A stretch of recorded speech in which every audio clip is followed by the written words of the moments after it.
I am Satvik Shah once again. Good evening મિત્રો. આજે તમને ફરી એકવાર બીજી એક શોર્ટકટ ગુજરાતી મીડિયમમાં સમજાવી રહ્યો છું. શ્રેણિક અને નિશ્ચાયક. એમાં તમે જોઈ શકો છો કે આ બંને દાખલાઓ 3 અને 4 માર્કરના છે.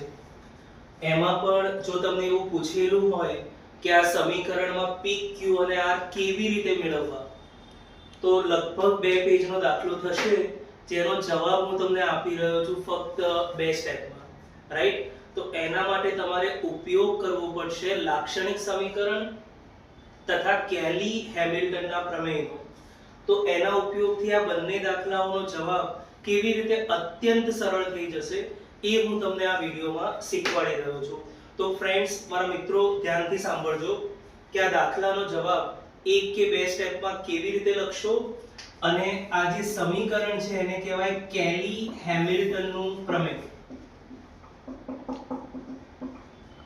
તો મિત્રો, આ કેલી હેમિલ્ટનના પ્રમેય પ્રમાણે આ આખા શ્રેણિકનો જવાબ કેવી રીતે મળશે એ હું તમને સમજાવી રહ્યો છું. ધ્યાનથી સાંભળજો. અહીંયા તમારા આખા સમીકરણનો જવાબ થશે મિત્રો a³ -s1a² +s2a -s3 * i = 0 શ્રેણિક. અહીં s1 s2 અને s3 તમે મેળવી લેશો તો આ આખો જવાબ તમને અહીંયા મળી જશે સીધો એક જ સ્ટેપમાં. તો મિત્રો, s1 s2 અને s3 આ ત્રણ વસ્તુઓ કાં તો ત્રણ રાશિઓ કેવી રીતે મેળવશો સમજી લો મિત્રો. S1 ને કહેવાય અગ્ર વિકર્ણના તમામ ઘટકોનો સરવાળો. ફરી કહું છું મિત્રો, અહીં S1 ને કહેવાય અગ્ર વિકર્ણના તમામ ઘટકોનો સરવાળો. તો જ્યાં મેં આ રાઉન્ડ કર્યું છે ત્યાં અગ્ર વિકર્ણના તમામ ઘટકોનો સરવાળો કરો તો તમને S1 મળી જશે. તો મિત્રો, S1 થઈ ગયું 1 + 2 + 3 એટલે કે 6 મિત્રો. હવે બીજી વસ્તુ આવી S2. તમે S2 કેવી રીતે મેળવશો? તો S2 મેળવવું હોય તો મિત્રો, આજે મેં ટીક માર્ક કર્યું છે તે અગ્ર વિકર્ણના ઉપનિશ્ચાયકોનો સરવાળો કરવો પડશે મિત્રો. તો તમે જોઈ શકો છો કે 1 2 અને 3 આ ત્રણ ઘટકો છે એના ઉપનિશ્ચાયકો કેવી રીતે મળશે?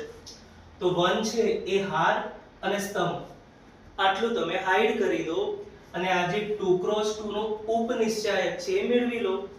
તો એક પછી એક આ 1 2 અને 3 એના ઉપનિશ્ચાયકો મેળવી લો મિત્રો, અને ત્રણેયનો સરવાળો કરો. જે જવાબ આવશે એ જ તમારું S2. તો S2 શું મળશે મિત્રો? 1 નો ઉપનિશ્ચાયક થયો 6, 2 નો ઉપનિશ્ચાયક થયો 3 - 4 એટલે કે -1, અને 3 નો ઉપનિશ્ચાયક થયો 2 - 0 એટલે કે 2. તો જવાબ આવ્યો મિત્રો 7. અને S3 નો મતલબ થાય નિશ્ચાયક A. તો તમને દેખાય છે કે આ શ્રેણિક એ 3 × 3 શ્રેણિક છે મિત્રો. એ શ્રેણિકનો નિશ્ચાયક તમે મેળવી લો, એ જ નિશ્ચાયક A અથવા તો S3 નો જવાબ મળશે મિત્રો. તો S3 શું થશે? નિશ્ચાયક A મેળવી લો મિત્રો, પ્લસ માઈનસ પ્લસ થી સ્ટાર્ટ કરી દો. 1 * 6 પ્લસ 2 * 0 - 4. તો ફાઇનલી મિત્રો S3 અથવા નિશ્ચાયક એ આવી ગયું -2. હવે આ S1 S2 S3 આ બધી જ કિંમતો પરિણામ નંબર 2 માં મૂકી દો અને તમે જોઈ શકશો કે જે તમારો 2 પેજનો દાખલો હતો જેના માટે શ્રેણિકમાં a² a × a a³ એટલે કે a² × a બધું મેળવવું પડતું હતું, એ આખું સમીકરણ તમને મળશે સીધું એક જ સ્ટેપમાં. અને એક જ સ્ટેપના આન્સર પછી તમને આ PQR પણ સીધું મળી જશે. તો ફાઇનલી મિત્રો કયું સમીકરણ મળ્યું આપણને? તો સમીકરણ આપણને મળ્યું મિત્રો a³ S1 કેટલું હતું મિત્રો? 6, S2 7 અને છેલ્લે -S3 એટલે -(-) +2. આ થઈ ગયું તમારું ફાઇનલ સમીકરણ, રાઈટ? એક cube minus 6a square plus 7a plus 2i equal to 0.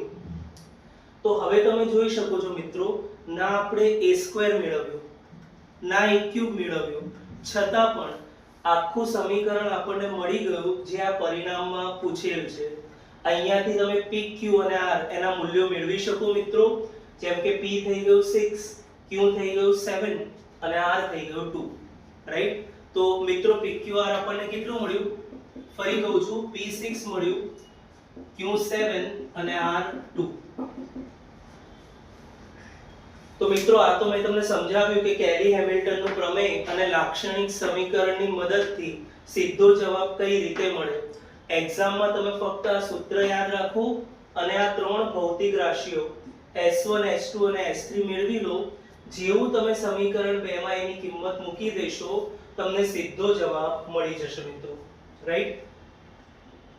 તો મિત્રો હવે તમે જોઈ શકો છો કે દાખલાનો જવાબ સીધો જ તમને એક સ્ટેપમાં મળી ગયો. બીજી એક વસ્તુ મિત્રો, આનું આ કેલી હેમિલ્ટનનું પ્રમેય અથવા તો લાક્ષણિક સમીકરણનો ઉપયોગ 2x2 શ્રેણિકમાં પણ કરી શકો મિત્રો. પણ 2x2 શ્રેણિકમાં આ કેલી હેમિલ્ટનના પ્રમેયનો ઉપયોગ કદાચ ડાયરેક્ટલી કોઈ સૂત્રથી નહીં થઈ શકે. તો એ માટે હું તમને બીજું સૂત્ર કેલી હેમિલ્ટનના પ્રમેય પ્રમાણે આપી રહ્યો છું મિત્રો. તો અહીંયા 2x2 શ્રેણિક તમને આપ્યો છે મેં. a² વાળું એક સમીકરણ છે અને અદિશ રાશિ k નું મૂલ્ય શું હશે એ આપણે મેળવવાનું છે, રાઈટ મિત્રો.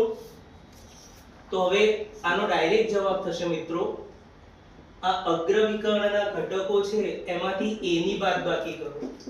એ મતલબ તમારો જે પણ શ્રેણિક આપ્યો હોય એ અગ્ર વિકર્ણના ઘટકોમાંથી બાદ કરો અને જે કોઈ પણ શ્રેણિક મળે છે એ શ્રેણિકને નિશ્ચાયકને શૂન્ય સાથે સરખાવો.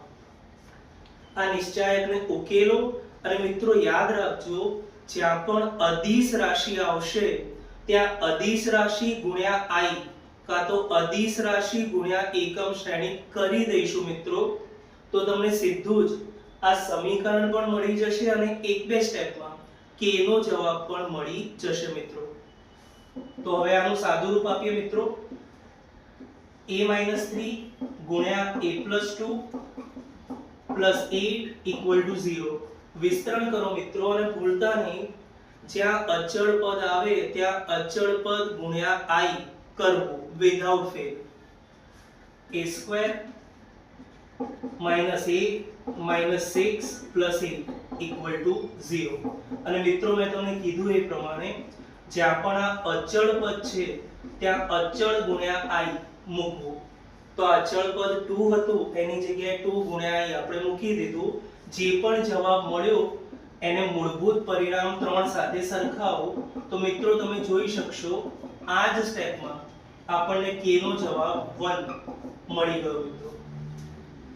તો ના આપણે a² શોધ્યું, ના શોર્ટકટમાં a³ શોધ્યું, કંઈ પણ શોધ્યા વગર તમને એક સીધું જ સમીકરણ મળી ગયું જ્યાંથી અજ્ઞાત રાશિઓ pqr અથવા k તમે મેળવી શકો. આ તમારા બુકનો જ સમ છે 3.2 એનો ક્વેશ્ચન 16 ક્વેશ્ચન 17, રાઈટ. જે લગભગ 4 માર્ક્સ માટે 2 થી 3 પેજના દાખલા છે જેનો જવાબ હું તમને બે સ્ટેપમાં કહી રહ્યો છું મિત્રો. જો મારી આ શોર્ટકટ તમને ગમી હોય તો મારો આ વિડિયો તમે લાઈક કરો, શેર કરો, આગળ સબસ્ક્રાઇબ કરજો અને હજુ પણ તમને મેથ્સ મેજિક શોર્ટકટ્સમાં નવા વિડિયો અને નવી ટ્રિક્સ આપતો રહીશ મિત્રો. થેન્ક યુ મિત્રો.